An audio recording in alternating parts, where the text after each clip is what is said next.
Hi everyone, it's Becky here. So welcome to another new video on my YouTube channel. And this afternoon with a cup of coffee, I'm taking a walk around Dorchester Square in downtown Montreal.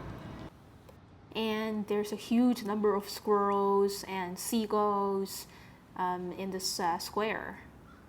Yeah, they're just walking around. And this is the cathedral that I sketched in early September, and I'm gonna go inside today to sketch the interior of the cathedral. But first of all, I just want to enjoy the fresh air in the park and sketch the view in front of me that I feel is kind of inspiring. I know it looks so ordinary, it looks like there's nothing there in this video, but something kind of touched me. So I just decided to do a small sketch to fill this little space on the right hand side of this page. So I am still using my dark sepia fine liner pen, Faber-Castel brand, and now I'm drawing a round rectangular frame. So it's kind of like a little bookmark. Maybe I'll make a print of this into bookmarks.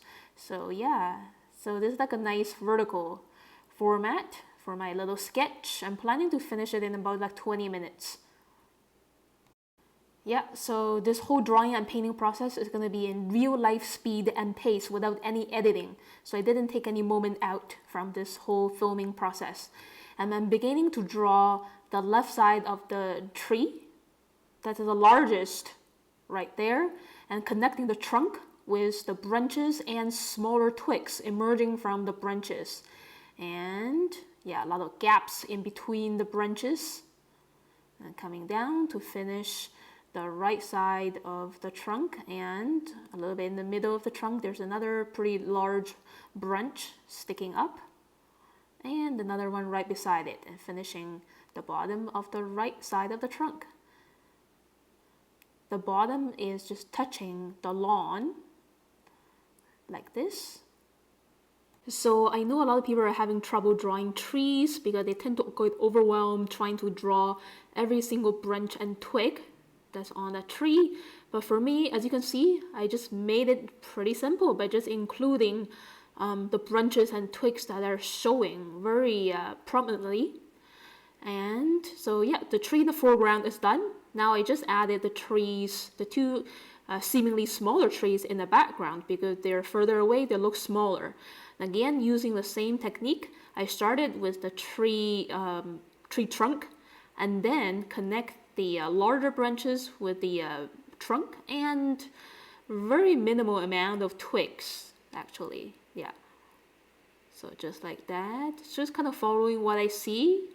Okay, so when we're drawing trees, you don't have to capture every single branch and twig that's on there. Yeah, if you're missing a number of twigs, that's okay, it's still gonna look like a tree. Yeah, and also drawing those twigs very loosely. There's like a pretty big gap in between some of the twigs because they're actually, those areas has the foliages covering part of that twig or branch. Okay, so that's one of the techniques that I draw trees, is that I don't need to keep every single line connected. So now it's the playful part. I'm trying to add this seagull on the right side, standing on the lawn.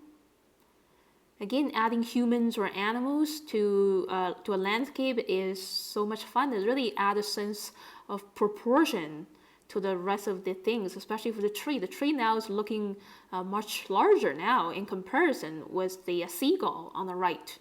And now I'm just using these loose and gentle pressured lines to draw the texture of the tree trunk. And because this tree is in the foreground, it needs some more detail and focus of attention. So that's why I'm just putting some more time on this tree here. Yeah, a lot of gentle pressured broken lines to show the rough texture of the bark. Okay, so now I feel like adding another bird, a seagull, on the left side. So because the lawn area is pretty empty and less detailed, so it's nice to have like another bird here on the left from a different angle. It's a little foreshortened angle. And the one on the right is more of a side view. This one is like a front view, so that's why its body is a little foreshortened. And so now I'm drawing these tiny shapes of fallen leaves on the lawn. Yeah, right over here, it really gives a sense of the foreground. Yeah, so most of these leaves are dried up, and so the shapes are actually very small, crumpled shapes of leaves here and there, nice and loose. And also adding some quick lines to show the grass texture very quickly. And that's it. I never overwork on an area. When I feel like there's enough details to show the definition of something, I just move on. And now I'm just drawing the top of the building and the far distance behind these trees, using very quick little tiny squares to show suggest the definition of windows. There's another skyscraper. Yeah, the glassy modern building on the right side, mostly being covered by the foliage. And as you can see, just using these very simple symbolic lines and shapes to show, to actually suggest, to hint the shapes of windows, domes. Yeah, so as I mentioned before, drawing techniques are actually very, very easy. And the difficult part of drawing better is to know how to translate what you see and what you feel into these simple symbolic shapes, lines, and tones with paint later. Yeah. Pretty much anybody who can hold a pen to write can draw, because all of these marks that I've made, in my sketches are very easy. Yeah, so the physical, the hand movement process is very easy. I almost never get tired. My hand and fingers never get sore from drawing with pen and paint with watercolors. It's just the mental process that takes the most effort and energy. How to translate what I see and what I feel into these lines and later on the colors. Yeah, as you can see, I'm just using very gentle pressure to show the rows of glassy panels of this modern building. I'm using very gentle pressure because I don't want the details to compete with the trees in the foreground, but at the same time I want to show that these trees are in the middle of a city. So I think most of the time people don't get started on sketching is that they think the process is too hard, that they need to include every single detail in front of them. But it's actually, no, it's all about thinking and also relaxing at the same time, playing with different techniques. Sometimes you do have to make mistakes to learn how to do it better next time. Yeah, so now I'm just using these squiggly lines to show the form of foliages wrapping around the trees. So if you have a look at my early sketchbook tours, the sketchbooks that I did from 10 to 8 years ago, I was really terrible at drawing trees. So it's just through many years of practice and trial and error, and also tolerating my own mistakes, that I'm getting better at drawing. So nobody is perfect in the beginning stage, especially in the first few years when you're beginning to try something new. And that's the same for me. So right now, as you can see in all of my YouTube videos, I could draw pretty well, but I did not show you my drawing process in the first few years of my sketchbook journey. So yeah, so most people on YouTube, they're only showing their best stuff, right? You just don't know the hard work and all of the frustrations behind all of these good things that's happening right now. So we all need to be gentle to ourselves, right? So when you're making mistakes, or if you make something that you don't really like, just don't dwell on it. Just move on, try something new, and come back to this thing later. Try again. So if you made a sketch and get frustrated and not coming back to sketching again, like in several weeks or months, you're never gonna improve. So you really have to push yourself through the difficult times in the early stages and keep moving on. Okay, so now I am ready to add watercolors. So just wetting the sky area with clear water by squeezing my water brush a little bit is a very important first step, just so the color of the sky can spread out very smoothly without any hard edges.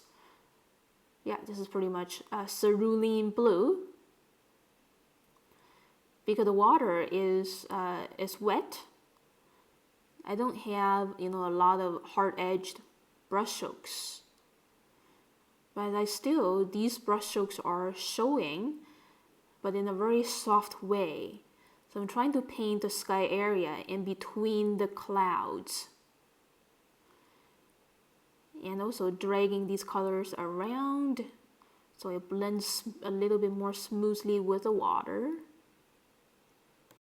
So the process of drawing and painting are both creating illusions of what we see and feel into lines and also patches of colors in different tones. So yeah, just working on the sky, the flow of air and the clouds there. I think I'm done with the sky. There's the moment that that I always feel like, okay, so it's done. I'm not gonna overwork on it, and it's time to move on. Grabbing some lime green and a bit of cadmium yellow and a little bit of orange to get this color of the foliages in early autumn. Some more orange and yellow. Yeah, so the foliages in autumn is of like a golden green color, and I am translating that color by mixing orange into lime green. Yeah, and again, every brushstroke I'm trying to keep it, a little different. Now I'm actually putting more lime green around. And because I'm using a really large tip and watery water brush, even though I'm adding these brushstrokes, the marks are looking very gentle. And that's because there's actually a high amount of water in the paint pigment. So I see a lot of people are struggling painting foliages is because their brush tip is too dry. They're not loading enough watery paint onto the brush tip. And that's one of the challenges about watercolors, is that sometimes if you want to create a loose painting, you have to load your brush tip with enough watery paint, not just dry pigment. And because my brush tip was fully loaded with watery paint, those brush strokes for the foliages are merging very naturally together without me trying to stir them, try to mix them together. Okay, and now I just added a bit of like blue turquoise color for the glassy building in the back, again very loosely. Yeah, so the turquoise blue for the glassy building is very much diluted, and these colors for the foliages contains more paint pigment and less water. Just putting on these little dashes of red oranges for the parts that I observed. Yeah, and I want my brush strokes to show because these are actually very small clusters of orange-red leaves showing in between. So when we're painting, we don't have to flatten all of our brush strokes. Especially for foliages, we do need sharp brushstrokes, sharp and crisp brushstrokes to show the definition of leaves. And same for here. Now I'm putting these dashes on the dried sky area. And also important to make sure that the sky is completely dried before adding these dashes of leaf colors on top. And again, the painting process may seem easy to you, but once you start painting, you're going to notice, some parts are not working because the timing that you put the paint on may not be the right timing. So sometimes if you put a new layer on top of a layer that is still drying, you might create like unwanted blending or muddying of colors. But sometimes if you put a bit of paint too late, you're going to have way too sharp brush strokes. So that's the different things that we need to consider when painting watercolors, the timing. And now just adding these verdant green mixed with a bit of yellow ochre. for some more foliages around the lower part of the tree. So there's one thing about adding the orange-red around the green, because these two are actually warm and cold colors, and if we mix these two colors without care, then the color will turn muddy. So I had to wait for the green to dry a little bit before adding the orange and red on top.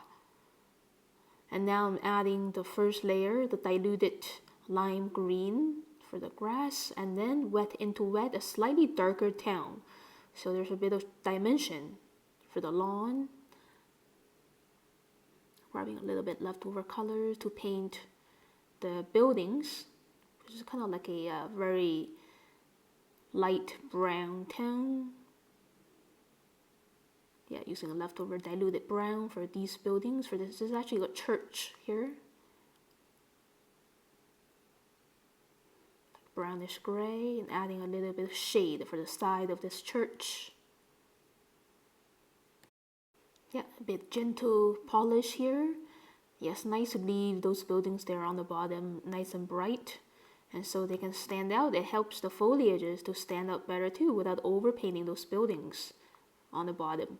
And now I'm just grabbing a little bit of raw umber to paint the tree trunk. Just raw umber.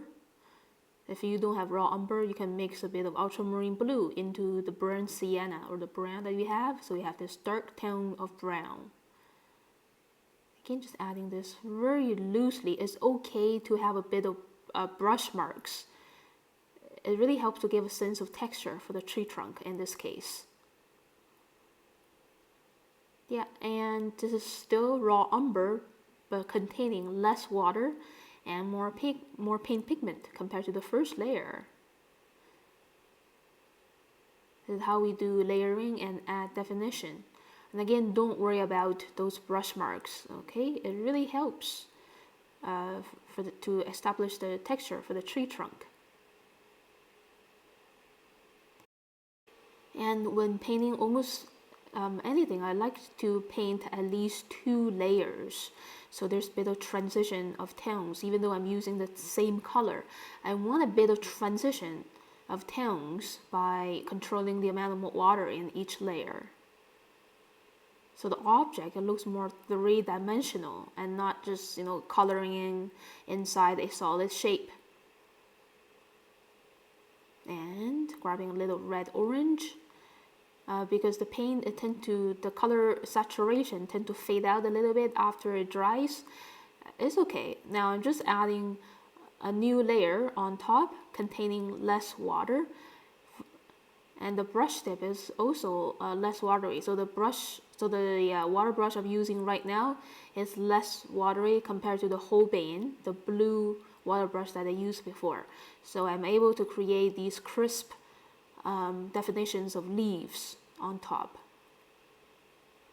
Yeah, for the first layer of foliages, it could be very watery and soft. Now, for the top layer, I want more leaves to stand out. So it looks really more dynamic right now to look at.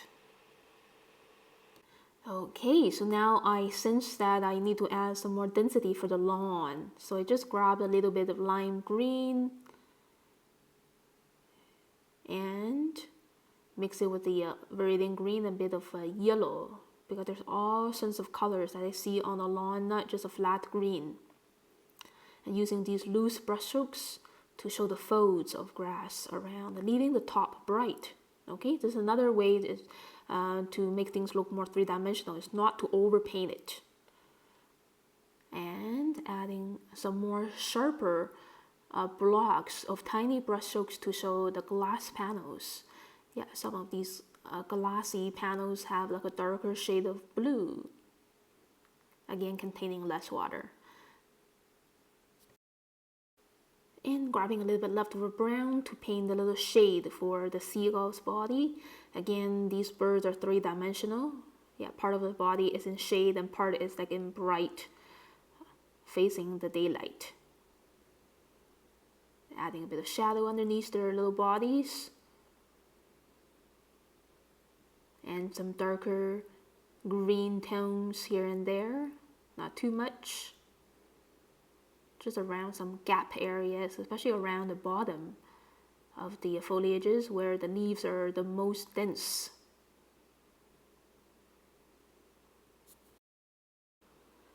And again, to make a sketch look very interesting, it's very important to know how to compose it and how to frame it, right? So if I sketch the whole park view in front of me, it may not be as interesting as this little cropping from there, okay? So selection is another important element to do a powerful sketch, and that's it. So here's the look of my finished little sketch and the look of the page. So I did those grocery shopping items with my Sunday class. So I'm teaching live classes on Zoom every week. If you're interested in learning with me in real time and also asking questions during the sessions, you could sign up for my November sketch classes. The link is in the description part of this video. So thank you so much for watching this video, everyone. If you like it, please click like and leave me a comment below. Subscribe to my channel for weekly updates. So I try to update this channel 2 to 3 times a week. And I will see you again very soon next time. Have a great day, everyone.